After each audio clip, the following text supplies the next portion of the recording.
is up, you guys? It's your favorite cutie Mel back again on my Soapbox channel to give you guys yet another video. Today we're continuing our conversation about All About Love by Bell Hooks. This next chapter, I feel like I'm definitely going to share more about my past experiences and just what I have experienced as a woman when interacting with men and dating. So I felt like it was very good. It was a very good chapter. So let's see. Number 3. Okay, let me take it here. Oh, by the way, please make sure to go ahead and give this video a thumbs up if you're enjoying this content right now. It just encourages. Honestly, I really don't need it, but it's just like I know that it'll help it be seen by other people, because at this point I'm really just enjoying making the content just to make it and like share what's important to me. So that's really what I'm getting out of this at this point. But please go ahead and like, comment, and subscribe, because that's what I'm supposed to say as a YouTuber. Okay, so chapter 3 is honesty. Be true to love. So there's a lot of things that I want to share in this chapter. So I think what I'm going to do is read this first excerpt. I'm going to kind of tell you about my summary about it, share the parts that I felt like really stood out, and then share my experiences with you in between, and also like mostly at the end about like my personal life and what I've experienced so far and how I can identify, especially in certain situations, that it was not love. Okay, so when we reveal ourselves to our partner and find that this brings healing rather than harm, we make an important discovery that intimate relationships can provide a sanctuary from the world of facades, a sacred place where we can be ourselves as we are. This kind of unmasking, speaking our truth, sharing our inner struggles, and revealing our raw edges is sacred activity, which allows two souls to meet and to touch more deeply. John Welwood. Okay, so I'm just going to summarize what I got out of this first part of the book that I'm about to share with you guys, and then share some excerpts.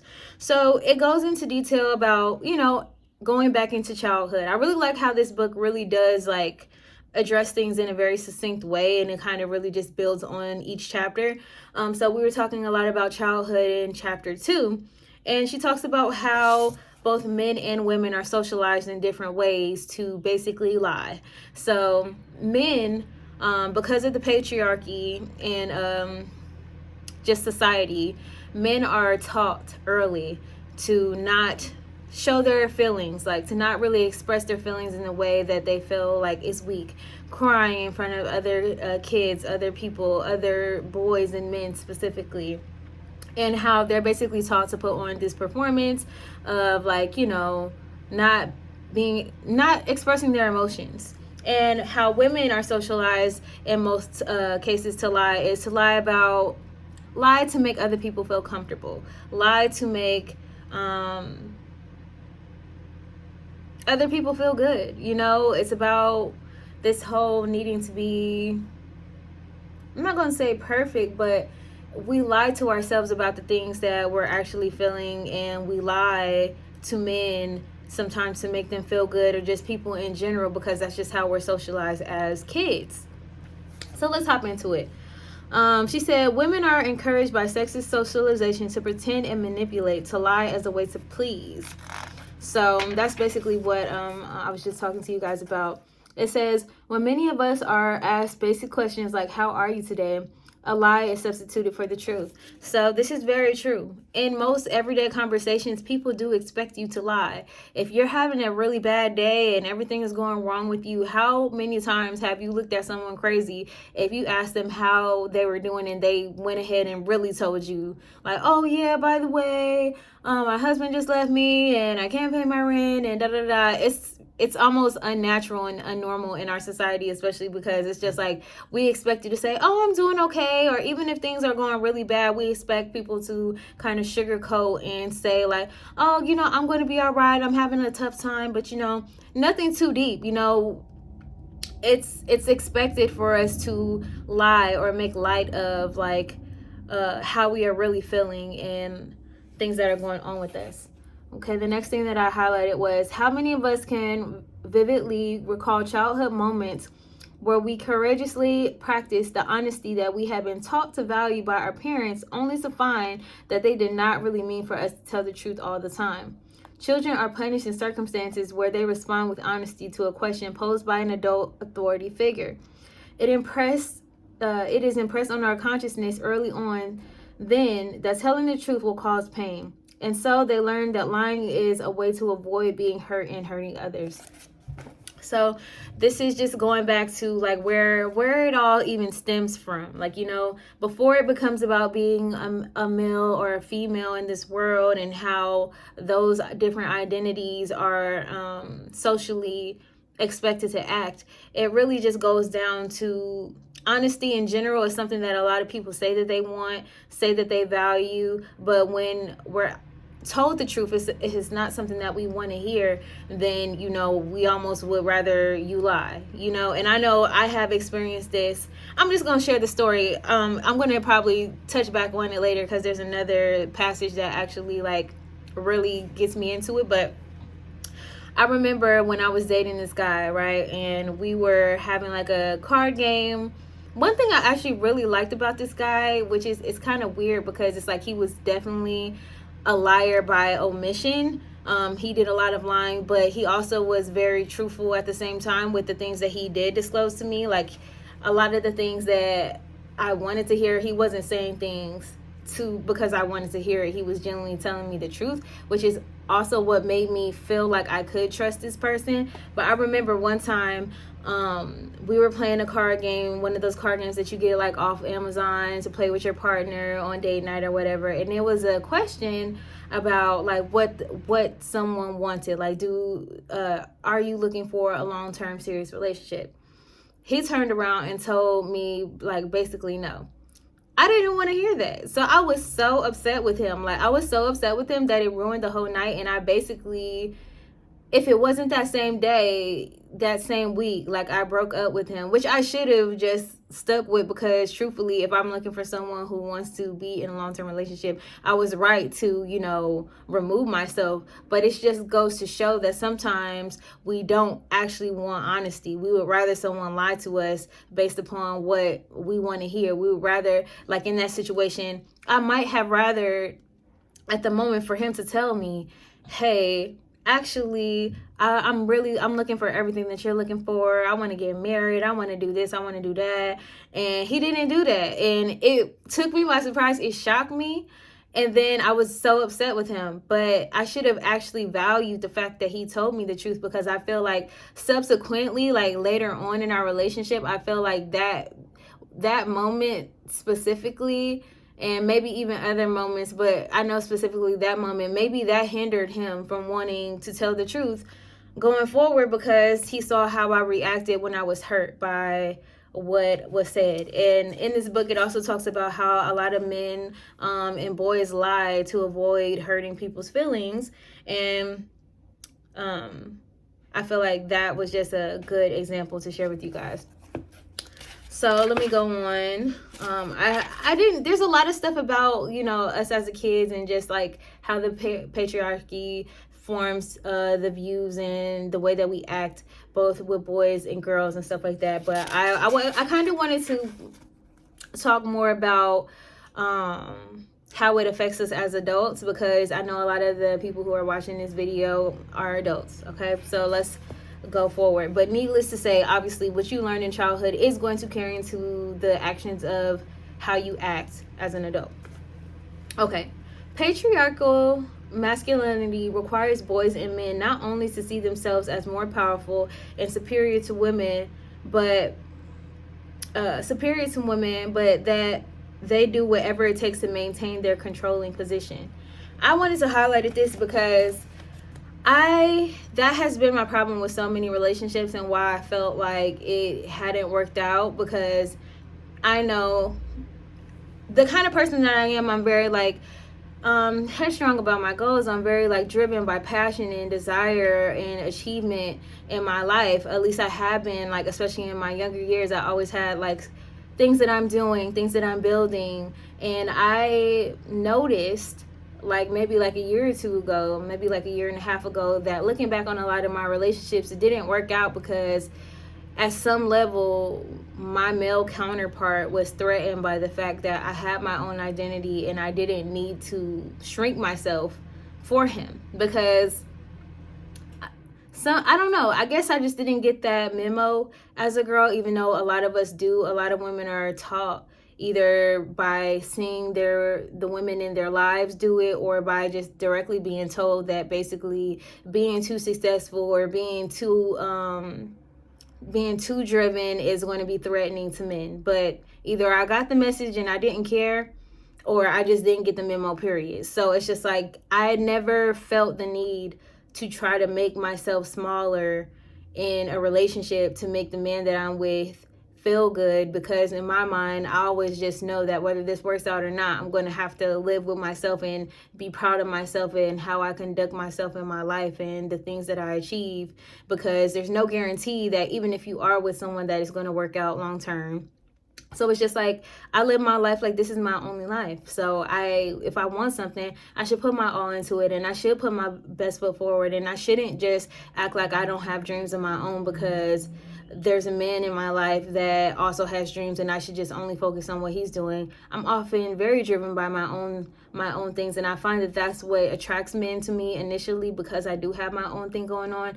But in some cases, it ended up turning into like a jealousy situation. If I'm doing more than this person that I'm in a relationship with, he needs to feel like he's doing better than me. Like it becomes like a competition, and I felt that with lots of guys that I was with, and I feel like that's why it didn't really work out, because as this book shares, like they'll do anything to try to knock you off that peg.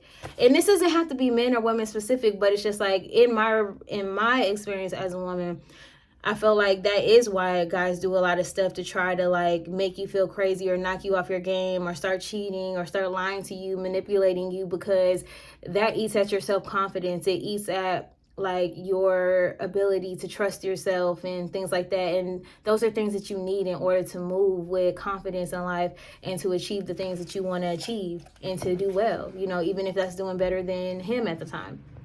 So it says, this is one of the reasons men more so than women use lying as a mean of gaining power in relationships. A commonly accepted assumption in a patriarchal culture is that love can be present in a situation where one group or individual dominates another.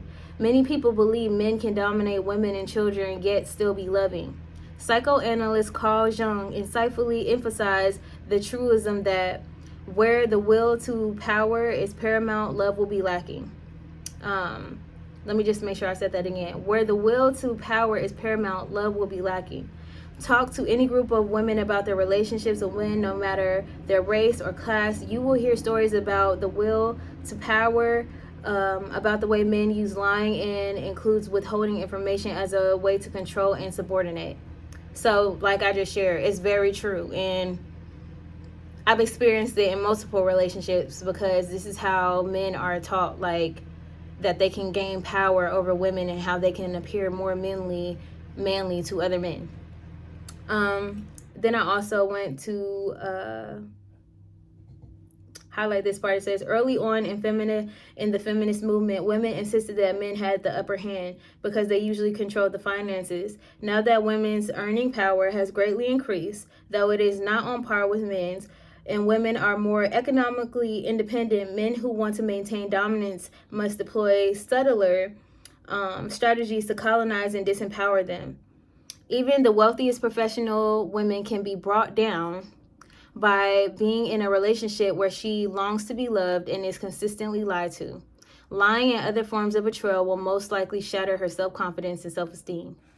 While much cultural attention is given to domestic violence, and particularly everyone agrees it is wrong for men to hit women as a way of subordinating us, most men use psychological terrorism as a way to subordinate women. This is a socially acceptable form of coercion.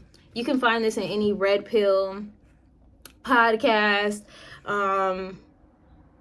It's just like, it's everywhere, you know. It's everywhere. And I feel like as a woman coming up, when you're very young and you're dating, you don't recognize that this is happening, you know. And maybe even some men subconsciously don't recognize that they're doing this, but I've experienced this so many times where it's just like some guys will want to, as a means of making themselves more powerful in your relationship and even making you more needy and more just like less confident and less radiant, will subtly do things to eat away at you, to knock you down a peg so that they can feel like the big macho man in the relationship, which is so not good.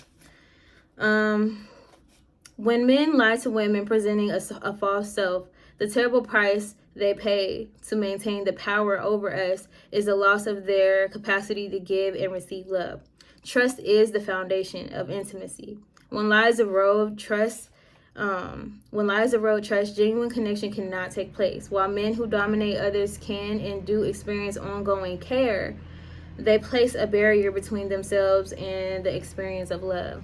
Now, this is so true because, it's the same guy that I was talking about earlier. When I was with him, I remember back before everything had taken place and I started to see what he was really on. Like, he was a big liar, but he was more, like I said, someone who omitted information more than he was actually, like, making lies up. So, the reason why I felt like I cared so deeply for him and why I still, up until like learning more, thought that I was just so in love and why it was like the best relationship ever was because I was under the assumption that we had real intimacy, because I felt like this person was telling me the truth. I felt like I could be myself with him. He was sharing his real self, and that was the basis of our connection and why I made it so strong and why it was so beautiful.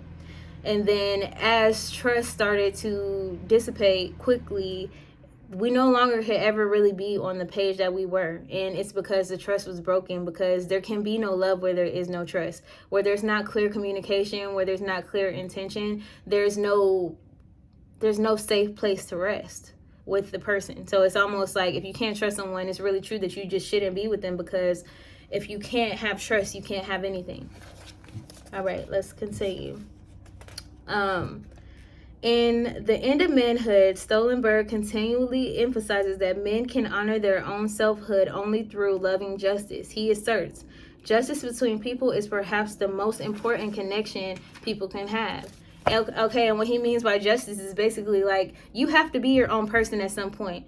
And this applies to both women and men. I feel like no matter how you're socialized, it's up to us to eventually come back to ourselves and decide who we want to be. And I feel like the men who have the best relationships and the men that I really want to be with, like that showcase this quality, are men who are able to separate themselves from the whole macho contest of patriarchy and performing for other men, and be your own person who is actually willing to give real love and accept real love and actually decide that they have real morals of their own that they want to upkeep. They don't have to be the guy who has to play the women for other guys to make it seem like he has it all. Like, he values love. He wants real love, which he knows requires honesty and even monogamy in most cases, not in everybody's cases, but real monogamy, real honesty, real vulnerability, really being who you are, not being this mask of a person who has to be tough all the time. Okay, a good example of this, to me, I love Shan Boodram and her husband, what's his name? Jared Brady. He and the guys that he used to do Enjoy the podcast with, specifically JD, they're good examples of men who like have their own mind and like have actually separated themselves from the macho contest. I actually enjoyed their podcast when it was going, no pun, but because it proves to me that there are men out there who are capable of leaving behind that whole performing for men thing and like being their own person. That's what I want. Okay, loving justice between a man and a woman does not stand a chance when other men's manhood matters more. Exactly what I just said. When a man has decided to love manhood more than justice, there are predictable consequences in all his relationships with women. Learning to live as a man of conscience means deciding that your loyalty to the people whom you love is always more important than whatever lingering loyalty you may sometimes feel to other men's judgment on your manhood. So men are by no means the only group who lies as a way of gaining power over others. Indeed, in patriarchal masculinity, it estranges men from their selfhood. It is equally true that women who embrace patriarchal femininity, the insistence that females should act as though they are weak, incapable of rational thought, dumb, silly, are also socialized to wear a mask, basically to lie. With shrewd insight, she calls women to account for our participation in structures of pretense and lies, particularly within family life. Women lie about things all the time, or just omit things that make them happy. If you guys watch The Breakfast Club, DJ Envy and his wife talked about in their book how his wife had basically went, I think it was 10 years without having an orgasm, pretending to enjoy sex. Just pretending. That's basically a lie, you know. Women lie to make men feel good, to get things out of them. Like, you can also find this kind of stuff in podcasts and like femininity podcasts and content. Lying, appearing to, you know, lying about how you really feel, you know, being more passive about things that, you know, are bothering you, just so that you can get some sort of desired outcome from a man. That is also a form of lying. Lying is doing anything that is just not true. That's not being untrue to yourself for someone else, you know, to please them. But that just goes back to how women are socialized to lie, to give pleasure to others, to make other people feel good. Okay? So, yeah. Let's see. Honesty is only one aspect of telling the truth. While privacy strengthens our bond, secrecy weakens and damages connection. Lerner points out that we do not usually know the emotional cost of keeping a secret until the truth is disclosed. Usually, secrecy involving lying, and lying is always the setting for potential betrayal and violation of trust. Widespread cultural acceptance of lying is the primary reason many of us will never know love. It is impossible to nurture one's own or another spiritual growth when the core of one's being and identity is shrouded in secrecy and lies. And I'm just going to end it off with these other passages, these last few passages. Creating a false sense of self to mask fears and insecurities has become so common that many of us forget who we are and what we feel underneath the pretense. Lies and secrets burden us and cause stress. When we hear another person's thoughts and beliefs, it is more difficult to project onto them our perceptions of who they are. So this is a separate passage right here. I know I'm not really pausing, but I do want to make sure that this isn't too long. But that just goes to show you about my first story about how, like, I got upset about, you know, the guy that I was dating, him actually being truthful with me. The wounded child inside many males is a boy who, when he first speaks his truth, was silenced by paternal sadism, by a patriarchal world that did not want him to claim his true feelings. The wounded child inside many females is a girl who was taught from early childhood on that she must become something other than herself, deny her true feelings in order to attract and please others. We affirm the value of telling truth. We affirm the value of telling truth. Lies make people feel better, but they do not help them to know love. So I think that this is true. I think it's so true. I said so much, and just to round it out, like the last part, she just goes into more detail about how, like, you know, women always say, oh, we want men to be more vulnerable, we want them to tell them the truth. And the truth is, when men do start telling the truth, a lot of women will start feeling like, actually, I'm more comfortable with the lies. Like, lie to me, baby, because it's making me feel good. Which it just goes down to the end of that chapter that basically says that, you know, lies make people feel better, but they do not help people to know real love, you know, unless you're willing to really know the honesty of who a person is, whether you like it or not. You can't really know true love, because how can you really accept someone if you can't accept their truth, whatever it is, you know? So that was a mouthful, and it was definitely a good read. And if you guys want this book, make sure to go ahead to the links down below. I have it linked down on Amazon. I also have the next book that we're going to be reading and dissecting. So if you guys are enjoying this challenge, please, if you didn't already, go ahead and give this video a thumbs up and share it with anybody who you feel like might benefit from this information. As I always say, posh and stay cute.